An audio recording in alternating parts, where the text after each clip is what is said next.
हम आज बात करेंगे डिज़ाइन ऑफ स्टील स्ट्रक्चर का न्यूमेरिकल सॉल्व करेंगे। तो पहला न्यूमेरिकल ये है, determine the strength and efficiency of the lap joint shown in figure. The bolts are of 20 mm diameter and of grade 4.6. The two plate to be connected joint are 10 mm and 12 mm thick. Use steel of grade. ये हमारा figure है। जो whole of dia है वो 20 mm की है और जो इसमें दो प्लेट्स लगी है जिसकी थिकनेस 10 mm है और 12 mm है। ठीक है, तो मुझे इसको सॉल्व करना है। आप लोग ध्यान से फिगर को देख लीजिए। अब हम चलते हैं इसको सॉल्व करने। तो लेट्स स्टार्ट सॉल्यूशन। ठीक है, डायामीटर ऑफ बोल्ट्स सबसे पहले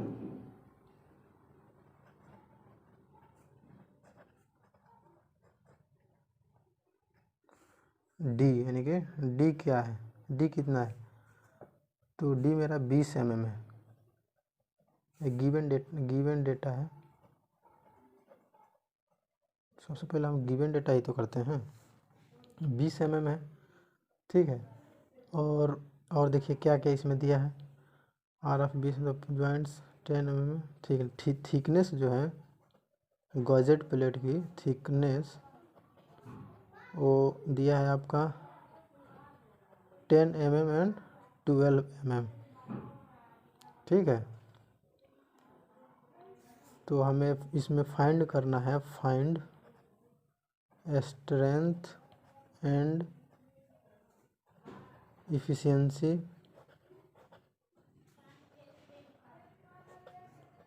ऑफ कनेक्शन। ठीक है, तो देखिए पहला स्टेप हम क्या करते हैं, पहला स्टेप से शुरू करते हैं। तो strength of bolt in single shear होता है। स्ट्रेंथ बोल्ट इन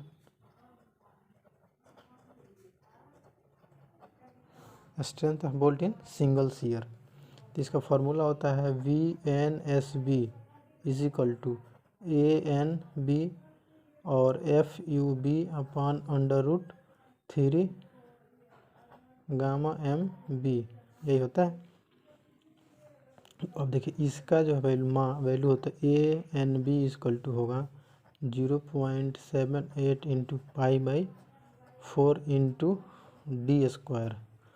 ठीक है, तो सबसे पहले हम ANB को सॉल्व करते हैं। तो 0.78 इंटू π/4 इंटू D²। डी की वैल्यू कितनी है हमारी 20। ठीक है, तो ANB इक्वल टू क्या होगा, इसको हम क्या कहते हैं कैलकुलेटर से सॉल्व करेंगे, जैसा कि आप लोग जानते ही हैं। तो मेरा कैलकुलेटर कहाँ गया जी, एक सेकंड जस्ट वेट। जी देखिए, सबसे पहले हम इसको रीसेट करेंगे, वैल्यू पुट करेंगे 0.78 इंटू π/4 इंटू 20 का होल स्क्वायर 245 आया है हमारा mm²। ठीक है, अब इसका नेक्स्ट जो स्टेप है वो है होल डायामीटर। होल डायमीटर होता है D+2। अब ये 2 का क्या मतलब है, जब हमारा मतलब जो वैल्यू होती है 16 से 24 के mm के बीच होती है तो उसको D+2 से डिनोट करते हैं, और जो 24 से मोर देन होती है हम उसे D+3। तो मेनली D+2 का ही यूज होता है, जैसे कि आप लोग जानते ही हैं। तो हम डी की वैल्यू कितनी है हमारी 20 + 2 कितना हो गया 22। होल डायमीटर हमारा हो गया 22। अब हम चलते हैं नेक्स्ट पेज पे। मेरा पेज भर गया। इसके बाद क्या है कि अब शियर स्ट्रेंथ पर बोल्ट, जो मेरा नेक्स्ट स्टेप होगा वो shear strength of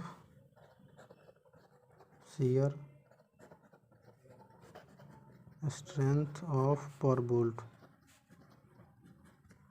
shear strength of per bolt VDSB s b, v d s b equal to होता है a n b f you b upon √3 gamma m b, यही होगा।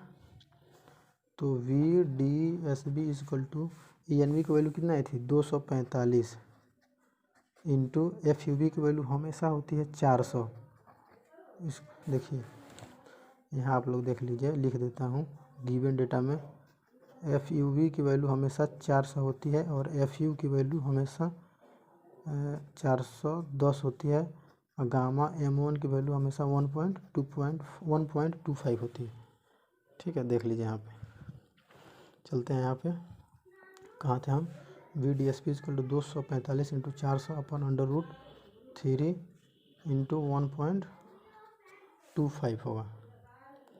ठीक है, अगर हम इसको सॉल्व करते हैं इंटू 10⁻³ से मल्टीप्लाई कर देते हैं तो v d s b equal to क्या होगा, मेरा कहाँ गया कैलकुलेटर, इसको हम सॉल्व करते हैं।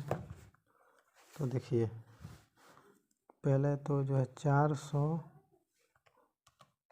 √3 इंटू 1.25 इतना करेंगे तो आएगा 245 इंटू 100, सॉरी ये पॉइंट नहीं है, 245 इंटू 184 इंटू 10⁻³ इंटू 245 इंटू 10⁻³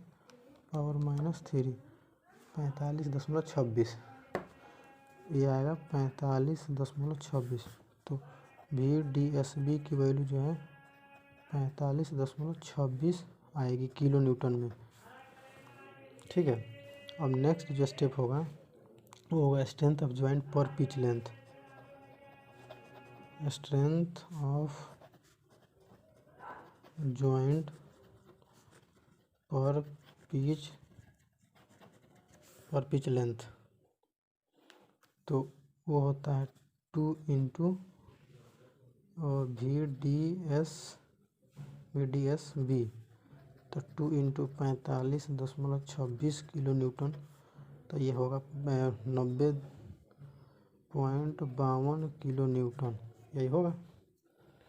अब हमारा नेक्स्ट जो स्टेप है वो है strength of the bolt in bearing. Strength of the bolt in bearing, v p b से डिनोट करते हैं। इसका फॉर्मूला होता है 2.5 into k b d t into f u upon gamma m B.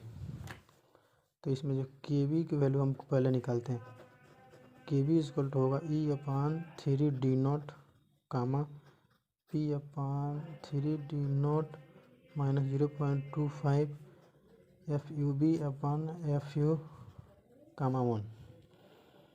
E equal to होता है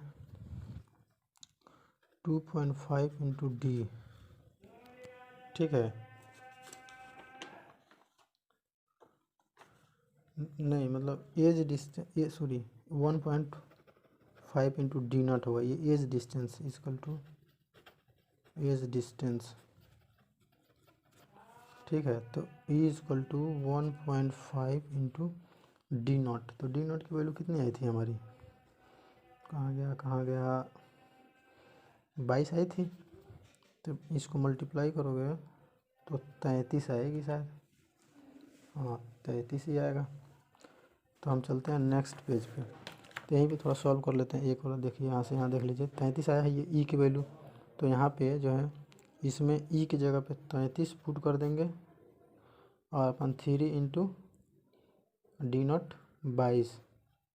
इसको solve करने के बाद आएगा आई थिंक 0.5। नेक्स्ट पेज पर चलते हैं। नेक्स्ट क्या था, P/3 डी नॉट माइनस 0.25। तो आपको उसमें दिया है P की वैल्यू 100/3 इंटू 22 माइनस 0.25। इसको आप लोग सॉल्व करिए तो कितना आएगा 1.265। अब आपका जो नेक्स्ट था FUB अपन FU, वो होगा FU की वैल्यू 400 अपन FU की वैल्यू 410। इसको अगर करेंगे तो 0.975 और लास्ट में एक 1 दिया हुआ था। तो सबसे मिनिमम जो वैल्यू है उसी को हम लेते हैं। टेक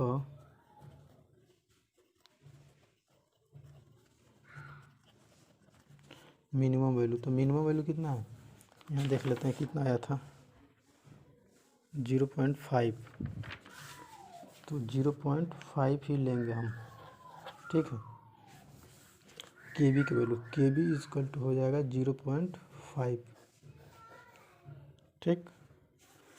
और VPB इजकल टू क्या था, 2.5 इंटू KB DT और FUB अपन FU, ठीक है, यही था। तो 2.5 इंटू KB की वैल्यू 0.5 इंटू D की वैल्यू 20 इंटू T की वैल्यू 10 इंटू FU की वैल्यू 410 अपन 1.25 इस गामा M1 है, ठीक है। इसको मल्टीप्लाई करने के बाद आपकी जो वैल्यू आएगी VPB वो आएगी 8200। कैलकुलेटर से आप लोग कर लीजिएगा 8200। VPB इजकल टू 8200 न्यूटन में, तो किलो न्यूटन हम बताएंगे, तो 10 के power -3। VP is equal to 80 kilo newton, यही होगी।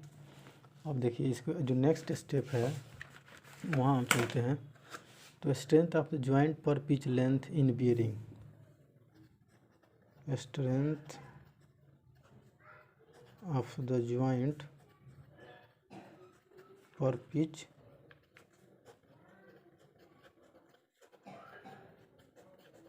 Pitch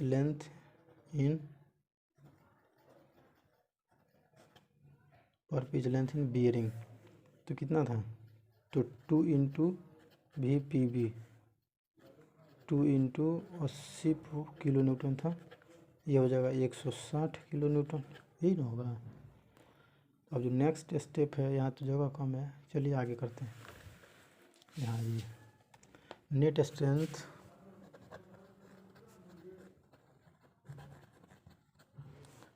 strength of plate per pitch length TND 0.9 FU upon gamma M1 AN, हाँ।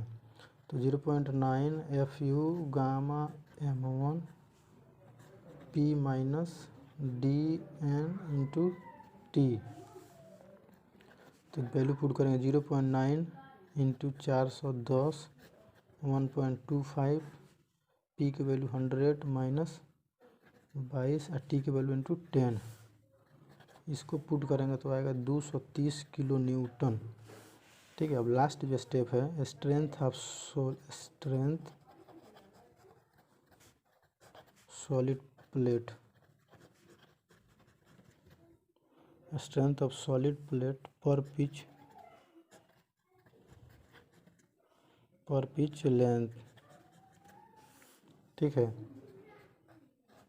ये जो है आपका होगा 0.9 इंटू FUB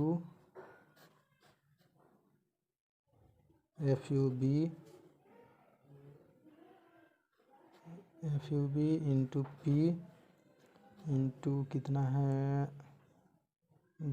T, बस इतना ही होगा। वो तो चेंज करने के लिए 10 को -30 करते हैं।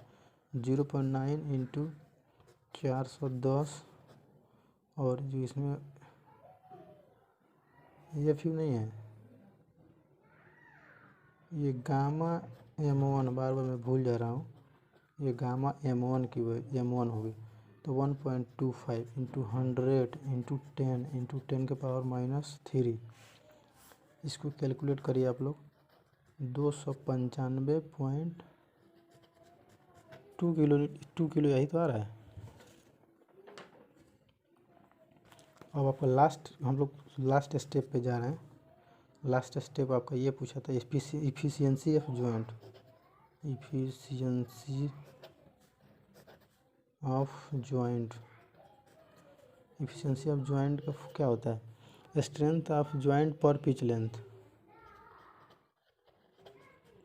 Strength of joint per pitch length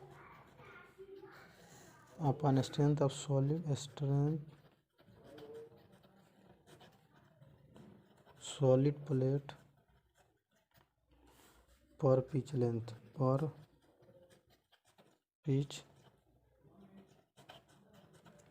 pitch length.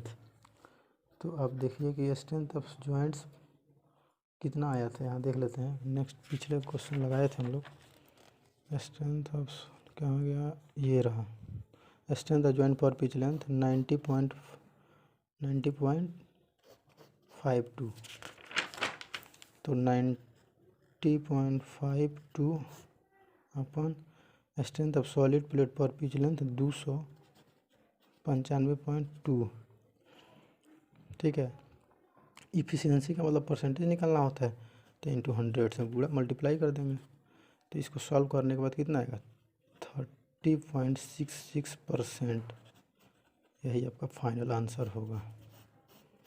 Questions अगर अच्छा लगा होगा तो कमेंट करके बताइएगा, और हम आप लोगों को एक बार ऐसे दिखा देता हूँ। अगर आप इसकी स्क्रीनशॉट लेना चाहें तो आप ले सकते हैं। ठीक है, देख लीजिए। अब नेक्स्ट पेज दिखा दूँ आपको, ये रहा। ठीक है, अब नेक्स्ट पेज दिखा दूँ आपको, तो ये रहा।